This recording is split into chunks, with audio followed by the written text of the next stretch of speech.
नमस्कार मित्रांनो, Ratnakar रावसेकर YouTube channel मध्ये मी आपल्या सर्वांचं स्वागत करतो। आणि मित्रांनो, काल अंजलीताई दमानिया यांनी एक फोटो ट्वीट केला, व्हिडिओ ट्वीट केला। त्यांची पोस्ट मी पाहिली। ज्या व्हिडिओ मध्ये, ज्या फोटो मध्ये, ज्या त्यांच्या पोस्ट मध्ये अन्न व नागरी पुरवठा व ग्राहक संरक्षण माजी मंत्री माननीय धनंजयजी मुंडे साहेबांचा बोर्ड अजूनही त्यांचं दालन आहे, अजूनही त्यांचा बोर्ड अस्तित्वात आहे, याबद्दल दमानियांनी काल आवाज उठवला। मित्रांनो, जवळपास 56 दिवस झाले धनंजय मुंडेंचा राजीनामा होऊन, तो मंजूर सुद्धा झाला, पण अजूनही कोणाचंही लक्ष त्या बोर्डाकडे जात नाहीये।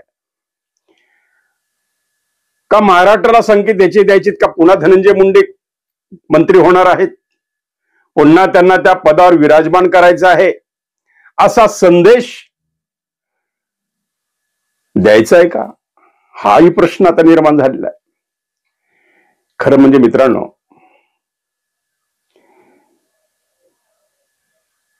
ज्यांनी वाढवलं, ज्यांनी मोठं केलं, ज्यांनी ज्या पदावर बसवलं, त्यांनीच धनंजय मुंडेंना उतरवलं, खाली उतरवलंय। एक लक्षात घ्या मित्रांनो, अतिविश्वास, वाल्मिक कराडावर टाकलेला अतिविश्वास हीच धनंजय मुंडेंची सर्वात मोठी चूक आहे का? किंवा वाल्मिक कराड जो काही करेल त्याला, प्रत्येक गोष्टीला त्याला पाठीशी घालणे, हे धनंजय मुंडेंचं चुकलंय का? आज धनंजय मुंडे मानसिक आजाराने त्रस्त आहेत। आज धनंजय मुंडे शारीरिक व्याधीने त्रस्त आहेत। बेल्स पाल्सी नावाचा त्यांना त्यांच्या शरीरात जीवाणू आलेला आहे, त्यामुळे त्यांना व्यवस्थित बोलता येत नाही, अशी काही सध्या परिस्थिती आहे। आणि हा मानसिक आघात, हा मनावर झालेला आघात आणि त्याचे झालेले शरीरावर परिणाम, त्यामुळे आज धनंजय मुंडेंना मंत्रिपद गमवावं लागलेलं आहे। मित्रांनो, खरं तर धनंजय मुंडे हे असं नजरेस दृष्टीत पडावं असं नेतृत्व आहे। गोपीनाथ मुंडेंची वक्तृत्व शैली, मुंडे परिवाराच्या अंगात असलेल्या, रक्तात असलेला हा वक्तृत्वाचा गुण त्यांनी चांगला जोपासला, ते बहारला, वाढला। अल्पावधीत धनंजय मुंडे लोकप्रिय झाले। अल्पावधीत धनंजय मुंडे हे अजितदादांचे उजवे हात बनले आणि प्रत्येक वेळी धनंजय मुंडेंचा हा शब्द अजितदादासाठी फार महत्वाचा असायचा, किंवा कोणत्याही संकट समयात अजितदादांच्या मदतीला धावून येणारा एक त्यांचा सच्चा कार्यकर्ता किंवा एक सच्चा साथी, एक सच्चा मित्र, किंवा देवेंद्र फडणवीसांच्या सुद्धा अत्यंत जवळचा, अशी ख्याती धनंजय मुंडेंची आहे। त्यामुळे धनंजय मुंडे अल्पावधीतच एक एक पायऱ्या टप्प्याटप्प्यानं वरवर चढत, त्यांचा चढतच आलेख राहिलेला आहे, हे लक्षात घ्या मित्रांनो।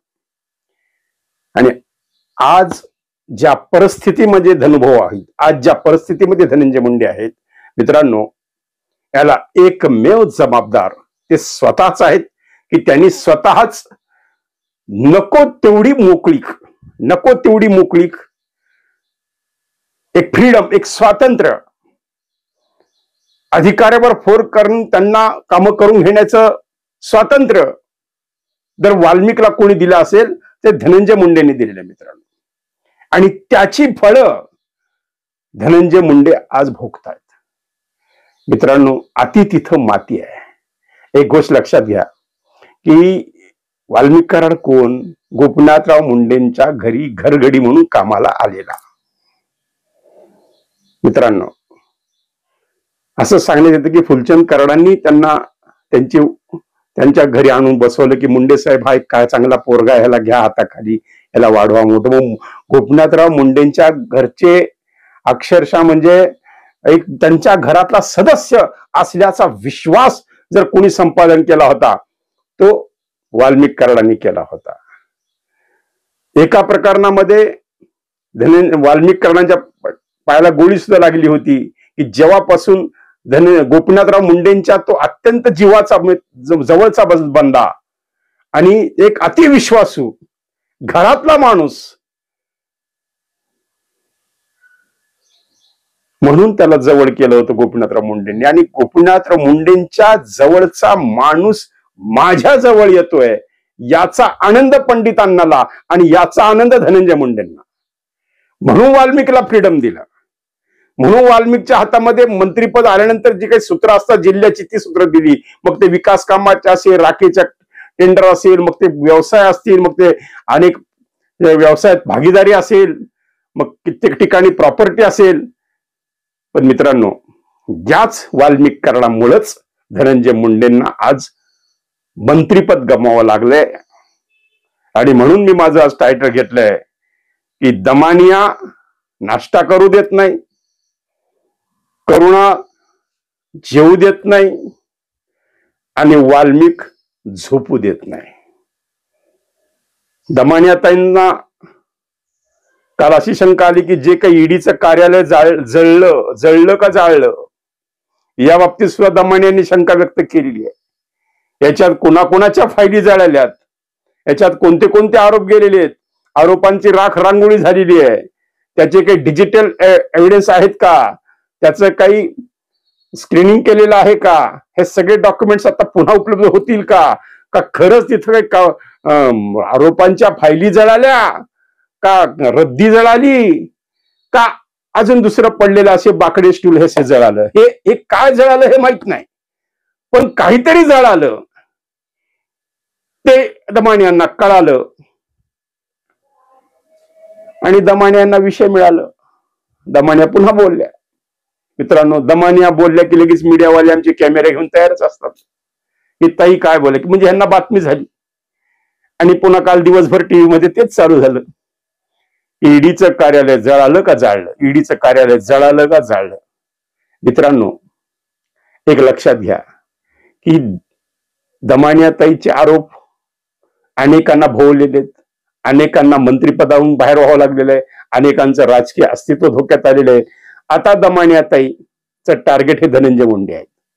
मित्रांनो लक्षात घ्या, कारण आता ते धनंजय मुंडे टार्गेट होत सुद्धा नव्हते, पण धनंजय मुंडे टार्गेट झाले संतोष देशमुखच्या 9 डिसेंबरच्या हत्येपासून.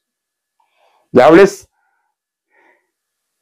धनंजय मुंडेंनी जाहीरपणे सांगितलं की वाल्मिक कराड हा माझ्या अत्यंत जवळचा आहे, जिवलग आहे, हे मी नाकारत नाहीये. ही जाहीर कबुली ज्यावेळेस धनंजय मुंडेंनी दिली त्यावेळेस पासून धनंजय मुंडे एक एक एक पायरी खाली उतरत आली. मित्रांनो लक्षात घ्या. आणि सगळ्यात महत्वाचं म्हणजे त्यांची अवादा कंपनी सोबत झालेली मीटिंग, त्या सातपुड्यावरची मीटिंग खरी का खोटी ह्याचा अजून निष्कर्ष व्हायचा आहे. पण धनंजय मुंडेंच्या ऑफिसमध्ये झालेली मीटिंग याचे काही पुरावे आहेत.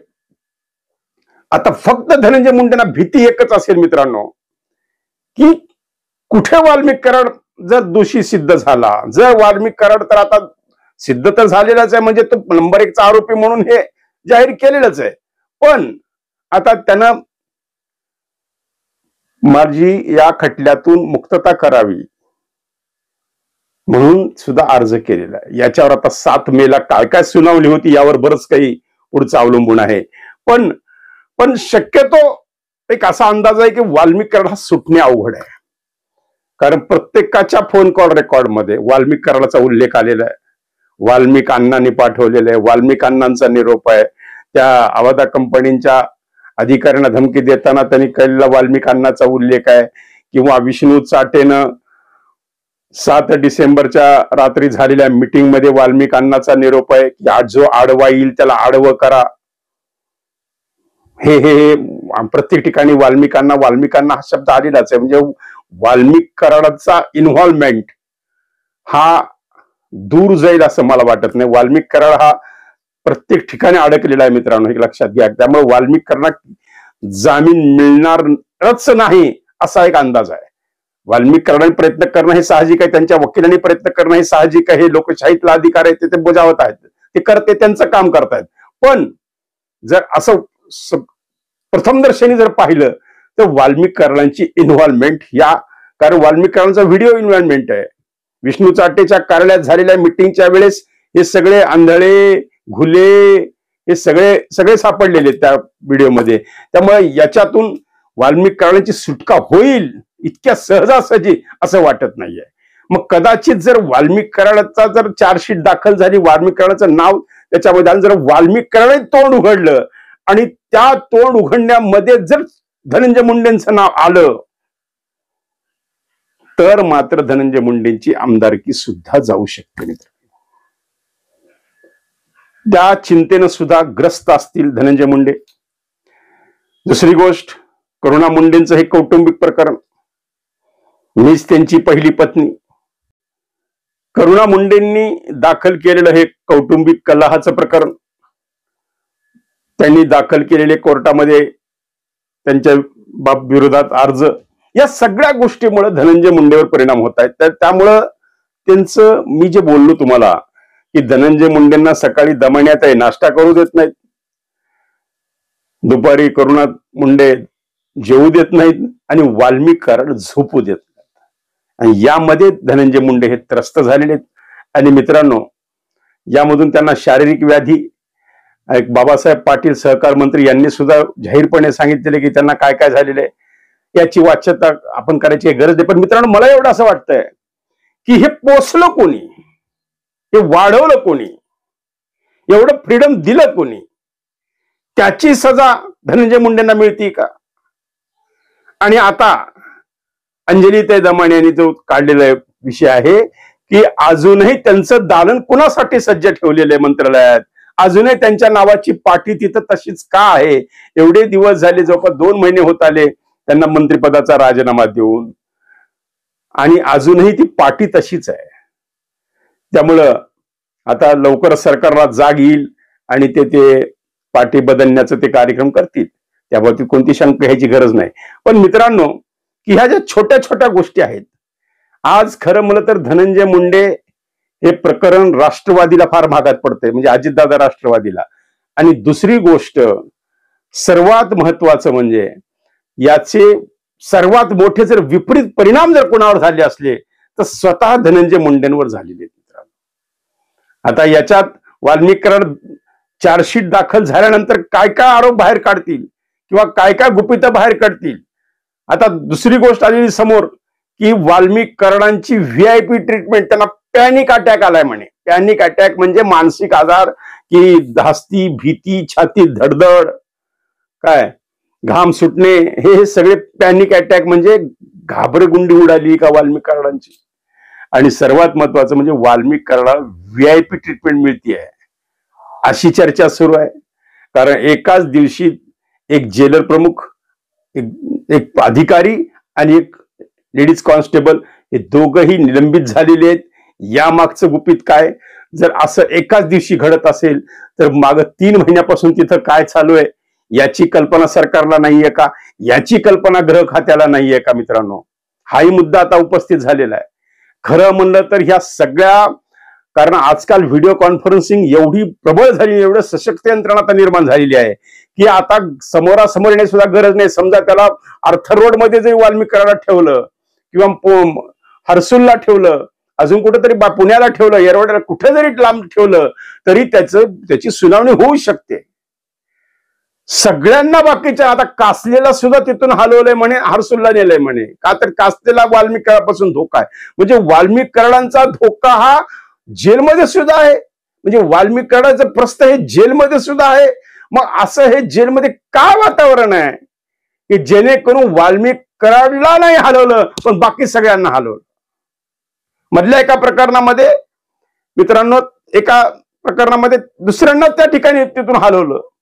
प्रत्येकाला म्हणे त्या वाल्मिक कराडाची भीती आहे म्हणून त्यांना तिथून हलवलं. आणि लातूरला जेलमध्ये असलेला विष्णू चाटे हा मागतोय की मला वाल्मिक कराडला जवळ द्या, मला बीडला आणा.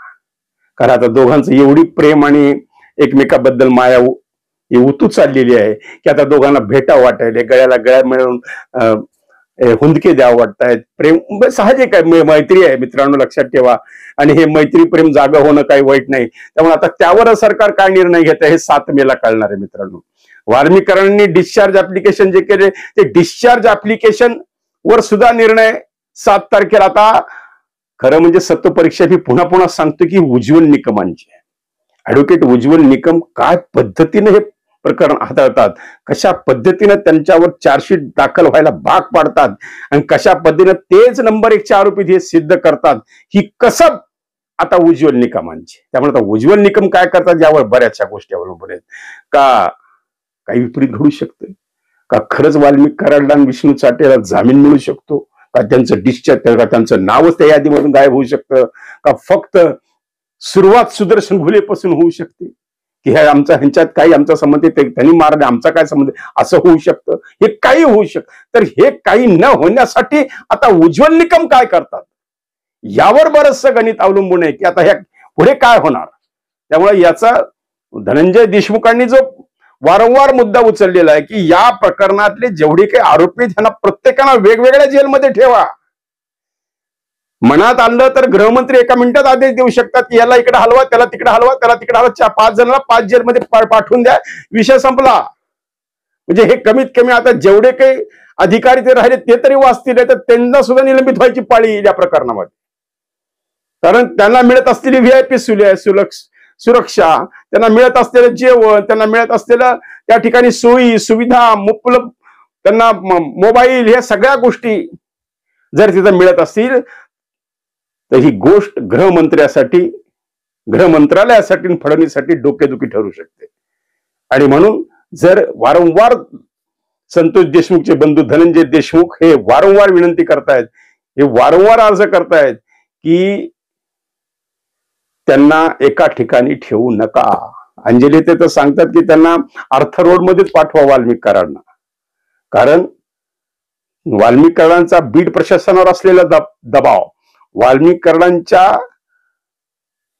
वर काही पोलीस खात्यातले कर्मचारी असलेले फिदा, म्हणजे त्याच्यावर अक्षरशः म्हणजे प्रेम करणारे काही पोलीस अधिकारी, काही पोलीस कर्मचारी की ज्यांच्यावर वाल्मिक कराडांना बरेच उपकार केलेले आहेत, अशा त्याच्या उपकाराच्या ओझ्याखाली दबलेले काही अधिकारी आणि पोलीस कर्मचारी यांची सुद्धा साथ वाल्मिक कराडांना जेलमध्ये मिळती का, हाही प्रश्न आता निर्माण झालेला आहे.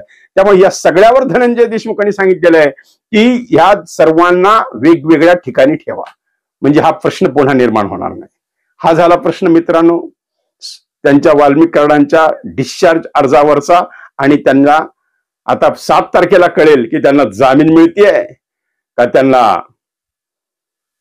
आरोप सिद्ध व्हायला चार्जशीट मध्ये नाव येत आहे का, चार्जशीट दाखल होत त्यांचं पहिलं नाव येत आहे. हे येणारा काळच आपल्याला सांगेल मित्रांनो. पण एक गोष्ट मी तुम्हाला पुन्हा पुन्हा सांगतो मित्रांनो की ही धास्ती, ही काळजी जर कोणाला असेल तर धनंजय मुंडेंना आहे.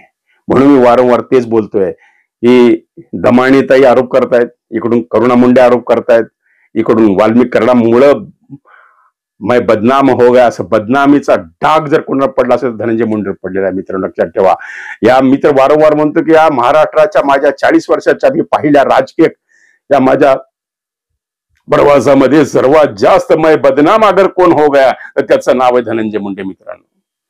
पण आज धनंजय मुंडे हतबल आहेत. आज धनंजय मुंडेंना काही मर्यादा आलेल्या आहेत वाल्मिक कराडांना मदत करण्यापासून सुद्धा. त्यांची भरपूर जरी इच्छा असली की वाल्मिक कराडांना मदत करायची आहे, पण ते करू शकत नाहीयेत. ते करू शकत नाहीयेत कारण त्यांना स्वतःच ते आजारी आहेत. आणि त्यामुळं वाल्मिक कराडांना आता कितपत तिथं पुढे जेल प्रशासन साथ देईल आणि गृह मंत्रालय यावर काय निर्णय घेते किंवा मुख्यमंत्री यावर काय निर्णय घेतात, गृहमंत्री यावर काय निर्णय घेतात, कारण ह्या गोष्टी त्यांच्या सुद्धा कानावर जात असतीलच की तिथं काय चाललंय. एका दिवसात एक कर्मचारी आणि एक अधिकारी सस्पेंड झालेले जेल प्रशासनामधले. काय गुपित होतं, कोणतं फ्रीडम दिलं की म्हणे जे त्यांच्या रक्ताच्या नात्यातल्या नसलेला माणूस सुद्धा वाल्मिक कराडाला भेटू शकतो. यामुळे सुद्धा त्यांचं सस्पेंड झालेलं आहे का, यामुळे सुद्धा त्यांना काढून टाकण्यात आलेलं आहे का. मग असं 3 महिने घडत होतं का. मी असं ऐकलेलं की मित्रांनो त्यांना भरपूर त्या ठिकाणी सहकार्य केलं जात आहे. तर मित्रांनो, आता तुम्हाला काय वाटतं? खरंच धनंजय मुंडेंना दमानिया नाश्ता करू देत नाहीत, करुणा मुंडे जेवू देत नाहीत आणि वाल्मिक कराड झोपू देत नाहीत? आपणाला काय वाटतं? कमेंट्स मध्ये जरूर लिहा. भेटूया पुन्हा नवीन उद्या नवीन विषयासह. धन्यवाद. आणि आपण देत असलेल्या भरभरून प्रतिसादाबद्दल मी आपल्याला पुन्हा एकदा आभार मानतो. आणि मित्रांनो, आपण जो भाषण कला आणि स्टेज करेज नावाचा जो क्लास आपण सुरू केलेला आहे, जो 1 मे पासून लॉन्च होत आहे, 1 मे पासून त्याची सुरुवात होत आहे. आपण लवकरच 98 90 39 87 88 या मोबाईल क्रमांकाला मला संपर्क करा आणि आपले नाव नोंदवा. आणि हा क्लास 1 महिन्याचा क्लास आहे, भाषण कलेचा क्लास, ज्यामध्ये तुम्हाला 90% प्रॅक्टिकल आहे. दररोज स्टेजवर उभं केलं जाईल, तुम्हाला दररोज तुमच्या समोर माईक दिला जाईल आणि तुमच्यामध्ये बोलण्याचं धाडस, तुमच्यातलं वक्तृत्व बाहेर काढलं जाईल. प्रत्येकाच्या अंगात काही सुप्त गुण असतात, फक्त ते बाहेर येणं, त्यांना संधी मिळणं हे महत्वाचं असतं. आणि ती संधी मी माझ्या महाराष्ट्रातल्या तमाम तरुणांना उपलब्ध करून दिलेली आहे. त्यामुळे ज्यांना कोणाला ऍडमिशन घ्यायचं, ह्या लातूरला क्लास आहे, लातूरला वाल्मिक नगरला आपला स्टुडिओ आहे, बार्शी रोडला, त्या ठिकाणी आपला या ठिकाणी पूर्ण आणि सर्वांचं व्हिडिओ रेकॉर्डिंग केलं जाईल. जे जे भाषण करेला ऍडमिशन घेतील प्रत्येकाचं दररोजचं व्हिडिओ रेकॉर्डिंग केलं जाईल, की त्यांच्या दररोज कशी प्रगती होती त्यांना मोठ्या पडद्यावर दाखवलं जाईल. असं हे पूर्ण यंत्रसामुग्रीने सज्ज असलेला आपला हा स्टुडिओ. आणि या ठिकाणी तुम्ही ऍडमिशन घ्या आणि तो भाषण कला आणि स्टेज करेज मध्ये आपलं नाव कमवा. तुम्हाला राजकारणात जायचं असेल, व्यापारी व्हायचं असेल, कुठे बघा बोलता आलं पाहिजे. जो बोलेल तो टिकेल, नाहीतर घरी बसेल. मित्रांनो, मग आता चला सज्ज व्हा आणि रत्नाकर औसेकर यांच्या भाषण कला क्लासेसला ऍडमिशन घ्या. तर भेटूया उद्या पुन्हा नवीन विषयासह. धन्यवाद.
आवाजाचा बादशाह रत्नाकर औसेकर यांच्या YouTube चॅनलला लाईक करा, सबस्क्राईब करा आणि आपापल्या ग्रुपवर शेअर करा. चला आपल्या मोबाईलवर सर्वप्रथम आमचा कार्यक्रम मिळवण्यासाठी सहकार्य करा. Ratnakar Ausekar YouTube channel.